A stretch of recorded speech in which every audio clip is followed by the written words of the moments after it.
Muy bien, seguimos entonces con la segunda parte de nuestro programa de hoy con el psicólogo Juan del Amor Moya, hablando acerca de los rumores. Entonces, vamos a preguntarte en primer lugar, algo nos has dicho en la primera parte, ¿cuáles son las condiciones que se dan para que nazca un rumor y las características de los mismos? Sí, bueno, pues hombre, las condiciones es tener un público que esté ávido de creer cierta información, ¿no? Porque claro, eso es importante, porque claro, si a mí o a cualquiera vas a contar a un público que no, pues entonces no se lo va a creer, es decir, es inútil, pérdida de tiempo. Primero tener una gente que está ávida, ¿no?, de ciertas creencias. Después también ese tipo de personas, pues o esa sociedad tiene que tener ciertas carencias, es decir, tiene que estar como necesitada de algo, ya sea de información, ya sea de que no se le atiende, ya sea de que haya, como si dijéramos, también un poquito de miedo. El miedo es muy importante en la sociedad para que los rumores fortalezcan, crezcan y se puedan alimentar. Por ejemplo, eso estamos viendo ahora, hay cierta sección de un partido político concretamente que aprovecha ese miedo para lanzar propuestas de las que tiene una base falsa para decir, bueno, por ejemplo, los inmigrantes nos están destrozando la seguridad social. Bueno, pues claro, siempre hay alguien pues que haya tenido pues algún problemilla en urgencias o algo o que esté en la lista de espera y eso se lo cree, ¿no? Se lo cree y tira para adelante. Es incapaz de pensar un poquito más, sino que ahí va la sangre, hierve y tal. Bueno, entonces tienes que tener un cultivo ahí de personas que también haya cierta, como si dijéramos, ignorancia y poca posibilidad de acceder a una información veraz. Claro, entonces ya lo tienes. Y después tienes que tener también, hay otra característica, y es de los mismos que están difundiendo los rumores, es decir, ¿qué se quiere conseguir? ¿Verdad? Tienes que tener o conseguir o acceder al poder, o también puedes a nivel económico desestabilizar cualquier zona de la sociedad para poder luego llegar. ¿Qué pasó cuando Rusia, Ucrania y tal? Pues ahí también hubo una serie de rumores y ellos aprovecharon para, ¿verdad?, apropiarse de algún espacio, ¿no?, que ellos tuvieron en su momento, pero que se deshizo cuando la URSS dejó de ser la CCCP, ¿verdad? Bueno, pues entonces hay un interés muy concreto.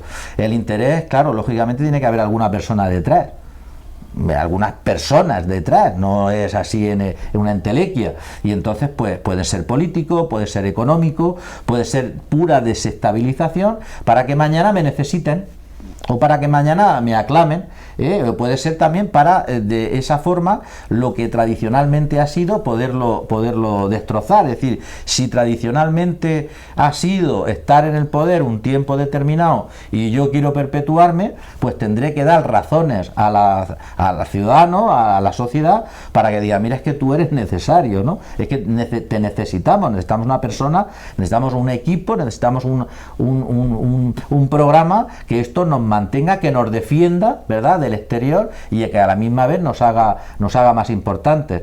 Es decir, resumiendo, tiene que haber un clima externo que sea capaz de admitir, que no se cuestione mucho, que a la misma vez le estés dando respuesta a lo que se clama, que no tengan oportunidad para poder averiguar la verdad, y por otro lado tiene que haber unos intereses por parte de quien difunde los rumores, de políticos, económicos, sociales, de poder perpetuarme. Entonces esas circunstancias variables tienen que confluir.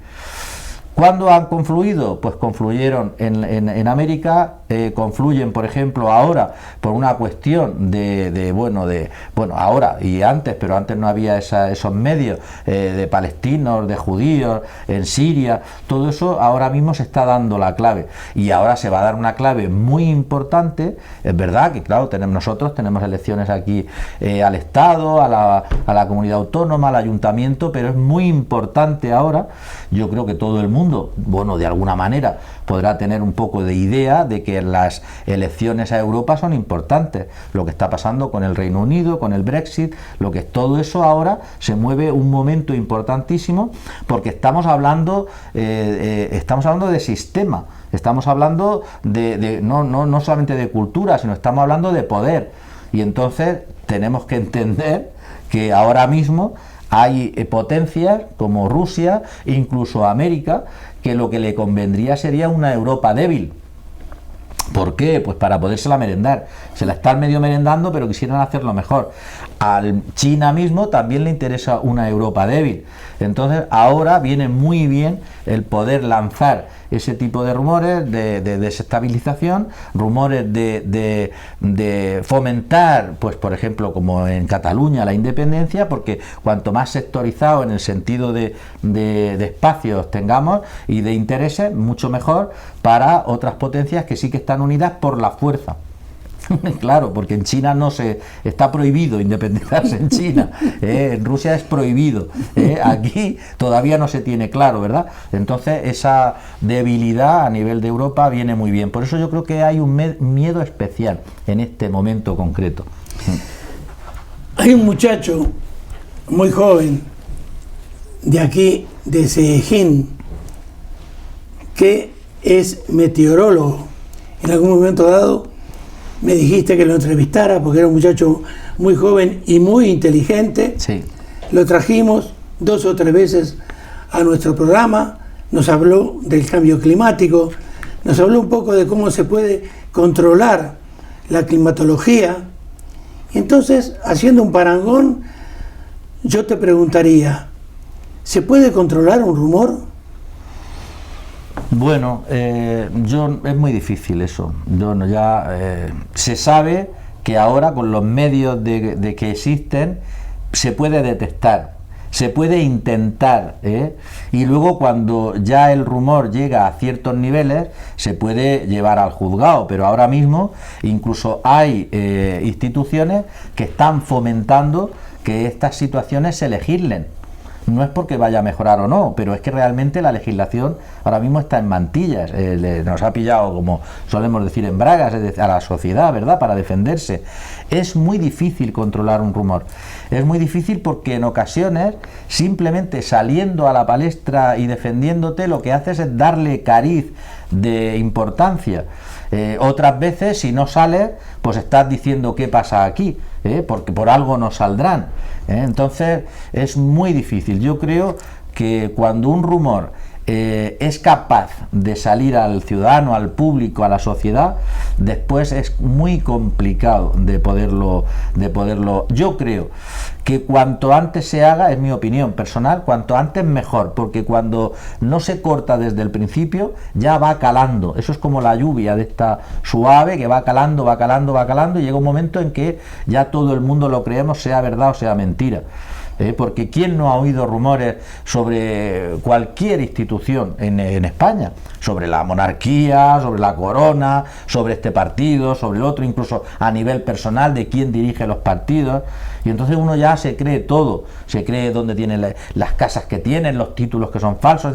Llega un momento en que ya hay una marabunta de información que, como no discriminamos, no sabemos o no podemos o no hay la forma humana para poder discriminar, porque no puede estar en el juzgado todos los días, pues eso es muy complicado y es muy difícil. Eso no quiere decir que tenga que usarse los mismos medios para controlarlo y para atacarlo que los medios que se usan para difundirlo, ¿verdad? Entonces eso todavía se hace, pero poco, porque rumores que han salido en un medio, por ejemplo, como en la televisión, luego se debe usar la televisión para desmentirlos y para trabajarlos. El mismo periodista que mintió, pues yo creo que habría que obligarle, entre comillas, la sociedad, me refiero, a través de la justicia, para que salga y desmienta. Y bueno, esa puede ser una forma. Pero rumores de estos masivos, pues ya estamos viendo cómo está funcionando la justicia en Estados Unidos, que está ahí, ya hay dimisiones, pero claro, por muchas dimisiones que haya, ¿quién no se puede volver atrás? ¿Verdad? Entonces la señora Clinton no es la presidenta de Estados Unidos, ni lo puede ser en retrospectiva. Es decir, esto pasa como cuando algunos casos en la justicia, tú puedes ganar. Yo recuerdo en unas oposiciones el caso se ganó habiendo pasado no sé cuántos años, habían pasado ya 10 o 12 años, pero ¿quién retrocede? A ti te pueden resarcir particularmente, pero todos los que en su momento pudieron y no lo hicieron, o todos los que lo hicieron y no debieron, ya, ¿qué solución hay? Es decir, eso es muy complicado. Por eso creo que cuanto antes mejor. Es decir, la sociedad también se tiene que gastar, y hay dinero que se están gastando en controlar estos medios de comunicación de masas, de relaciones sociales, y luego hay que, yo creo, humildemente, también gastar en educación. Gastar en esos medios, pero también gastar en educación. ¿Para qué? Para que la persona, cuanto antes y cuanto mejor tenga criterio, tengamos criterio, y no existe esa como si dijéramos, esa idea por parte de ningún Estado. Y eso es lo triste, porque yo creo, pero bueno, ya esto es, bueno, podemos hablar porque como yo no para llevar al juzgado, creo que en el fondo tampoco hay como una intención clara por parte de los gobiernos en general para defender al ciudadano. Yo creo que la intención es defender el sistema, bueno, llamémosle democrático, pero no para defender al ciudadano concreto, de que se defienda de estas situaciones de inferioridad, ¿verdad? Bueno, a todos los niveles. Entonces, yo ahí no veo que haya una clara tendencia a que el ciudadano crezca en educación, crezca en criterio y crezca en autonomía, sino que nos estamos defendiendo sistemas. Y los sistemas, pues claro, puedes defenderlos, pero a fin de cuentas siempre la persona saldrá en detrimento, ¿no? Porque no hay un sistema claro que beneficie al colectivo en general. Ni el capitalismo, ni el socialismo, ni ningún tipo, ni China, ni Rusia. Es decir, pero si nosotros trabajamos con la educación, si trabajamos con la formación, sería distinto. Y de hecho, ahora eso no existe. Te voy a hacer primero una pregunta y también después te voy a hablar de algo muy personal y que nosotros vivimos en la República Oriental del Uruguay, en mi país, hace muchísimos años. Todo efecto tiene una causa que lo provoca. Hay consecuencias de los rumores o de las aseveraciones de alguien. Entonces, ¿cuáles son las peores consecuencias que se pueden materializar por esos rumores? Pues hablando así en general y sin nada particular, la peor consecuencia es que se consiga la pretensión del falsear la realidad. Es decir, la peor consecuencia, entiendo yo, por ejemplo, pero es un criterio, ¿no?, el mío, es lo que pasó en América, es que ganara Trump. Para mí es la peor consecuencia, ¿verdad? La peor consecuencia es que al materializarlo la sociedad no sepa defenderse, no tenga los medios o llegue tarde y entonces se consiga el objetivo.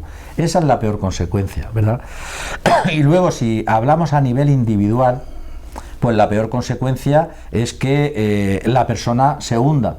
La peor consecuencia es como, bueno, no me he quedado con la noticia entera, pero una persona, ha salido hoy en las noticias, pues le sacaron una falsa, un rumor de que había violado y tal, y se ha quitado la vida.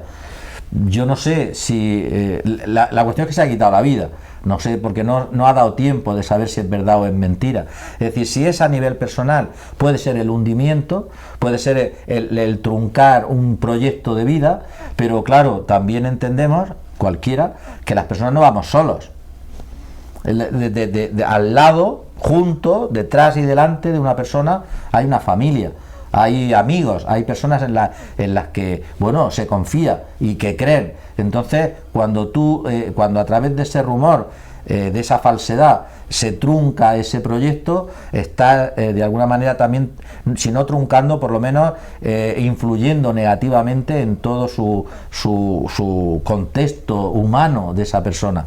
Es decir, los efectos son fatídicos, lo vemos a nivel general y se puede ver a nivel particular. Es verdad que nosotros aquí, en plan broma y tal, decimos, oye, pues a mí no me afecta, pues yo no tengo nada. Vale, efectivamente no te afecta, no pasa nada, pero todas las personas que están contigo no tienen por qué pensar o sentir igual. Es decir, se pueden ver afectadas negativamente. ¿Por qué? Pues porque te quieren, pues porque eres una persona importante, o al revés, de otra persona a la que yo quiero que salga un rumor y a mí me afecte. Es decir, tiene efectos negativos siempre. Pero claro, esto ha sido así también siempre. Siempre se han falseado las realidades. Pero no solamente ya como rumor en concreto, sino hasta en el reino animal. Salvando las distancias, sabemos que en el reino animal también se falsea la realidad. Un pez que simula que está muerto para que no se lo coman, otro que simula que es una piedra para poder comer, el león que se revuelca en el orín del venado para que lo confundan. Es decir, esto forma parte de lo que es la vida, la muerte, el juego.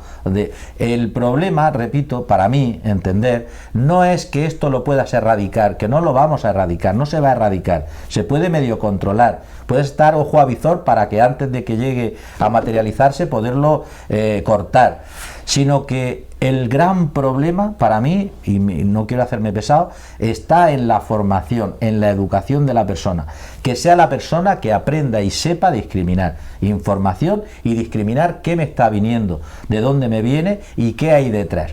Yo, por ejemplo, cuando en mi trabajo, lo hemos hablado bastantes veces, de psicólogo, no me interesa lo que me están diciendo.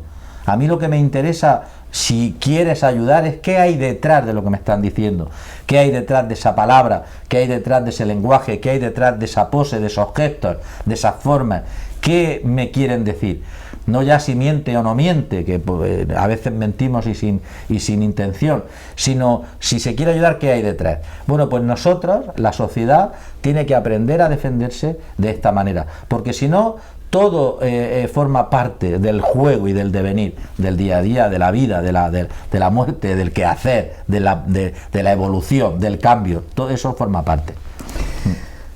Muy bien, yo te decía que voy a decir algo muy personal. La gente puede creerlo o no, pero nosotros lo vivimos personalmente. En los años 70 del siglo pasado, se creó en Montevideo, Uruguay, el llamado MLN, Movimiento de Liberación Nacional Tupamaros. Lo sacaron de Tupac Amaru. En fin, allí habían muchos amigos míos, amigos del barrio, amigos de la Facultad de Odontología. No secundé en ningún momento lo que ellos querían hacer, porque lo que ellos pretendían era, por el poder de las armas, liquidar al gobierno, matar a todos los que más pudieran, porque en Uruguay blancos y colorados son los dos partidos mayoritarios, siempre gobernaban el país. Entonces ellos querían, a través del Movimiento de Liberación Nacional, llegar al poder. Uno de esos señores se llamaba José Mujica, que se ha hecho famoso mundialmente. Inclusive Jordi Évole, no hace mucho tiempo, fue a Montevideo a hacerle una entrevista en su rancho donde él vive, muy pobremente. Pues este pobre señor, resulta que yo tenía un concuñado mío, el ingeniero Echenagucía. Tenía una hacienda, una estancia, como decimos nosotros, se hizo Tupamaro, hizo un zulo con Z, sí. En sus campos, y un pobre peón llamado Pascasio lo descubrió. Pues José Mujica lo mandó matar. Pero yo tenía otro amigo, José Leandro Villalba, un simple policía, un muchachito que había venido con su madre desde el interior de la República, y paraba en un bar donde yo también paraba, en Montecaseros y La Rañaga. Por eso digo, yo no tengo pelos en la lengua. Un día estábamos allí, reunidos y en una mesa cercana estaba Pepe Mujica, estaba su señora Lucía Topolansky, él llegó a presidente, su señora vicepresidenta, en fin, con 4 o 5 más tucumanos. Estaban denunciados por robar bancos, por matar gente. Bueno, pasaron muchos años en la cárcel. Entró José Leandro, que la gente recuerde este nombre, José Leandro Villalba, y en internet lo encontrarán.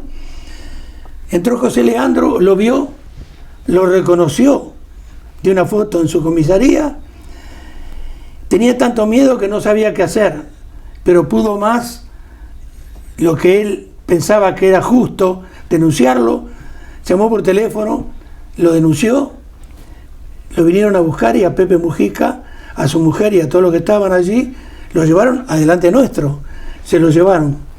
Pepe Mujica le gritó, antes de entrar al furgón policial: esta noche está muerto. Esa noche a José Leandro Villalba, lo repito, le pegaron un tiro en la nuca. Pues para mí es inconcebible que por hechos posteriores, yo soy totalmente apolítico, pero por hechos posteriores a todo esto, todos esos bandidos de la época llegaron a ser diputados, senadores, formaron lo que se llama el Frente Amplio. Bueno, tendría que tener 3 programas para contar lo que realmente es entonces ese partido político.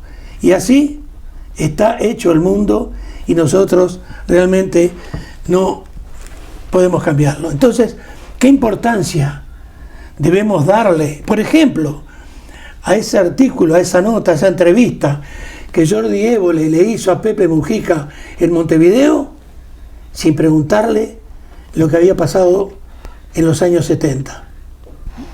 Bueno, la historia se construye así. La historia no la has escrito tú, que fuiste testigo y estabas allí. Y la historia, por supuesto, no la escriben los muertos, ¿verdad? La escriben los vivos. Y la historia, pues, normalmente la escribe quien gana en las batallas, no quien pierde. Quien pierde no tiene derecho ni siquiera a formar parte de la historia. Entonces, bueno, eso ya quedará en el inconsciente colectivo de Uruguay. Y luego a nivel del mundo, de la información, de la veracidad de la historia, pues quedará siempre personas como tú, que en el ámbito en el que te puedas mover podrás dar fe de lo que tú has vivido, ¿verdad? Pero luego, con el paso del tiempo, Milton, ya eso, gente como tú, como yo, como, bueno, es lo normal, iremos pasando a otro estado, y quien vaya viniendo pues irá creyendo lo que la historia le vaya vendiendo. Pero lo triste que lo es, lo que acabas de contar, también es que los mismos que estamos en el mismo momento, que es como te decía yo, comentaba hace unos instantes, veamos cómo la historia se está tergiversando y no tengamos posibilidad ni capacidad para poder gritar la verdad. Tú la gritas a tu manera y en tu medio y con humildad, ¿verdad? Pero los medios te trascienden. Nada, yo no por Jordi Évole, sino por lo que es la trascendencia de los medios de comunicación, trascienden a esa triste y puntual realidad de esas personas que tú les has puesto nombre y lo tienen, pero que con el tiempo pasan a ser anónimas. Y anónimas significa pues que casi como si no hubieran existido, ¿no? Es como si esas personas hubieran estorbado en el transcurso de la historia. Es verdad que a veces en nombre de ideas, en nombre del pueblo, en nombre de instituciones, las personas, muchas, sobran. Pero claro, siempre tiene que haber otra persona con nombres y apellidos que diga esa persona sobra, ¿verdad? Entonces son situaciones no de la historia de Uruguay, ¿verdad? Que sí, que lo son. Pero también hay otras historias, y son las historias de los pueblos, las historias de las personas. Cuando ha habido guerras civiles, cuando ha habido alguien que ha dominado al resto en base a las armas, pues está claro que tiene que liquidarse, así de claro, a los que no piensen, a los que no actúen, a los que no te secunden, o a los que te denuncien, pero ya no solamente por la denuncia, sino a los que te anuncien, ¿verdad?, que ya no es una denuncia, es un anuncio de quién tú eres o de qué quieres perseguir y con qué medios. El hecho de anunciarlo, eso ya peligra ese proyecto que se pueda tener con arreglo al futuro de ese pueblo, que es la excusa, pues seguramente, para que otro colectivo más reducido consiga lo que se pretende. Son situaciones reales que, como bien has dicho, han existido, existen y existirán, pero eso no es óbice para que uno se calle, para que uno aguante, para que uno diga esto es así y no pasa nada. Eso es óbice para que, aun siendo así, la realidad tenga que seguir uno anunciando su verdad. Pero realmente, Milton, hay tantas verdades como personas, ¿eh? Y dentro de esas verdades pues está la auténtica verdad de quien no puede defender la suya, y es de quien lo han eliminado, ¿verdad? Claro, hay tantos entrenadores de fútbol como personas también en el mundo. Para Sí, terminar, es entonces, sí. yo te preguntaría si no hay nada más activo en este mundo que un rumor ocioso. Bueno, sí, eso es chulísimo, claro, porque bueno, ese es el que tú has empezado la entrevista. Bueno, pues incluso esos rumores al final pueden quedar en el inconsciente colectivo.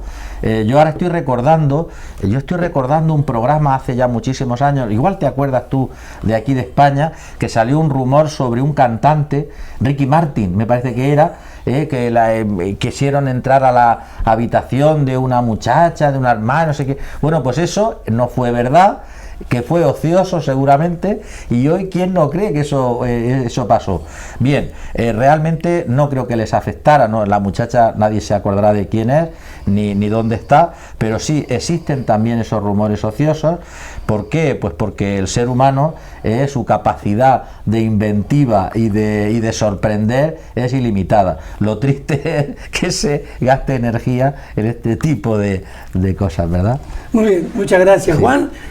La semana que viene vamos a volver a grabar con otro tema que va a ser muy interesante y del que estoy seguro que vas a sentar cátedra como siempre lo haces. Pero esto no es rumor. Hipnosis clínica. No es Muy rumor. bien. No olviden ustedes que pueden echar mucho barro sobre una pared y no quedar pegado, pero no se olviden que la mancha siempre va a quedar.